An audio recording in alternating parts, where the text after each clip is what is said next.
Hello viewers, so the breaking news reaching us this morning is that Rivers State House of Assembly is under demolition. Finally, it's about to go down. Jesus. Finally, House of Assembly is going down. House of Assembly is going down. What the hell? Then they scatter everything. How many excavators? 1, C1, you see 2, 3, 4, 5, House of 6. Assembly is going. Wait, I don't do nonsense. And they don't block road though. They don't block road everywhere. We don't know the actual reason for the demolition this early morning. Recall that a few weeks back there was a fire outbreak, or will I say they said the House of Assembly ablaze. So we don't know if they are pulling it down to renovate it or if it's still based on the political talks going on in the states. But whatsoever the case be, if actually they are pulling it down because of the political talks in the states, this is actually bad. Because this house was built with taxpayers' money, the resource of the people. So whatsoever the reason be, it would be nice if they are pulling it down to renovate. But if they are pulling it down just to show some points to their parties or to the opposition party, that would be a very wrong thing to do at this point of time when Nigeria is facing a difficult. Let's see what some persons have to say about this on Twitter. This one said, who gave the order? Please, is there anything like declaring state of emergency democratically? This building was built with taxpayers' money. Rivers politics is crazy. The next person said, taxpayers' money. This is mad. Like I said earlier, if this is to show who is in charge or whose party is in charge of the states, it's very wrong. Like, this is built with taxpayers' money, and the next thing you are still going to tax them the more just to prove a point. This is why I emphasize on leaders who know what they are doing. Leaders who are mentally stable, those who are there to serve and not those who are there to show off what they are and what they are not. This one says, this February is ready to fight. As Wike and Amechi political power in River, so is February want to end Wike political power too. Season film. What kind of anyhowness is this? Politicians in Nigeria can just do anything anyhow without repercussion. Next, madman don't jam madman. Same lines from Wike is the exact thing Wike would have done too. How will he pass budget? So for the next 4 years in Rivers State, there will be no legislative arm to enact laws and scrutinize the state executive. What a shame. All these APC and PDP leaders are just the same. They behave anyhow they want. Why wouldn't they behave anyhow they want when the Oga Patapata President Tinubu is behaving anyhow? They can't be bold enough to tell you to go and verify. Unlike Peter Obi, and up till now they've not seen anything against him. This one said the fight in Rivers State will snowball beyond anticipation. This fight is really interesting to watch, and down this person said this is pure madness, absolute madness. Away from that, let's look at another madness as Tinubu's minister allocates herself 1 billion naira. 1 billion naira just to travel outside the country. The Senate expressed outrage as Tinubu's minister allocates 1 billion naira for foreign trips. In a heated session, the Committee on Trade, Industry and Investment scrutinized Minister Doris Nkiruka Anita Uzoka over a proposed 1 billion naira budget. Can you just imagine what we are seeing in this country? It's not as if she wrote the budget just to help the less privileged or to bring initiative that will alleviate poverty in the country. She allocated herself 1 billion naira for a foreign trip. Why wouldn't they do anyhow when there is no national plan from the president? Even the president, the ministers, everybody is doing the way they deem fit. There is no national plan. All their interest is just to dry the little resources left for Nigeria. Because of lack of plan from the head, they don't even know what they are appointed to do. That's why they allocate money to themselves anyhow. They are just there to allocate the money, take the money, use it anyhow they want. That's why they know they are there. Let's just watch this video. You see, you are preaching to the converted. It is impossible for a country not to make conscious effort to have national plan. A national plan is what I call national roadmap. That tells everybody. Is it different from a political campaign agenda or promise?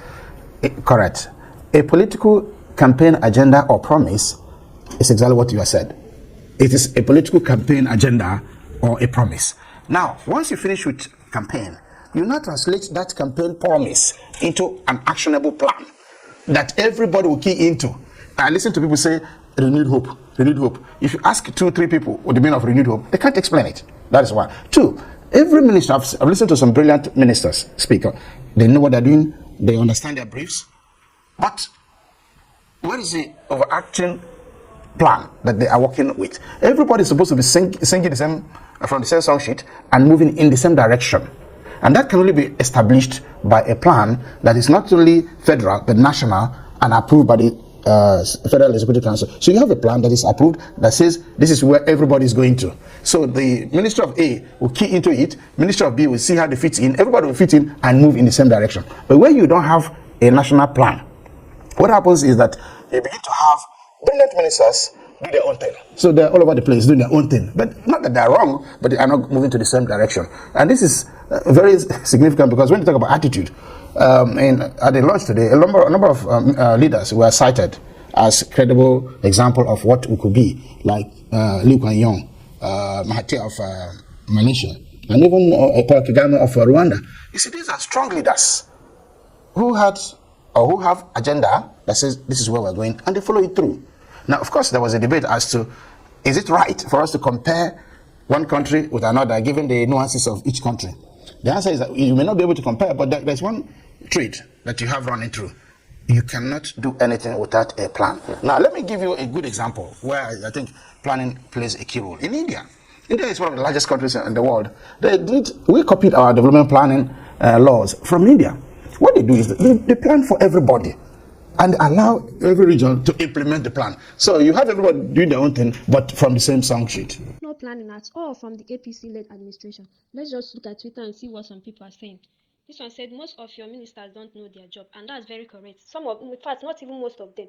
All the ministers, they don't know what they are doing. They don't know their job. They don't know the difference between what is important for them to do at the moment. The next one said she should get to work and stop giving excuses. She should get to work when the head is not working. Where will she get the motivation to work?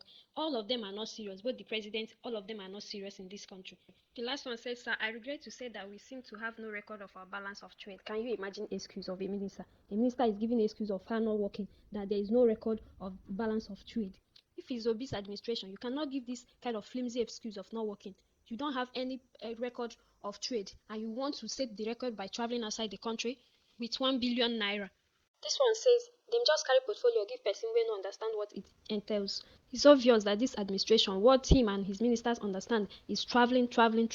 Every time they will travel. That's the definition of their governance. Seriously, you budgeted 1 billion naira to travel to Switzerland. And this one said, absolute rubbish response from the Honorable Minister.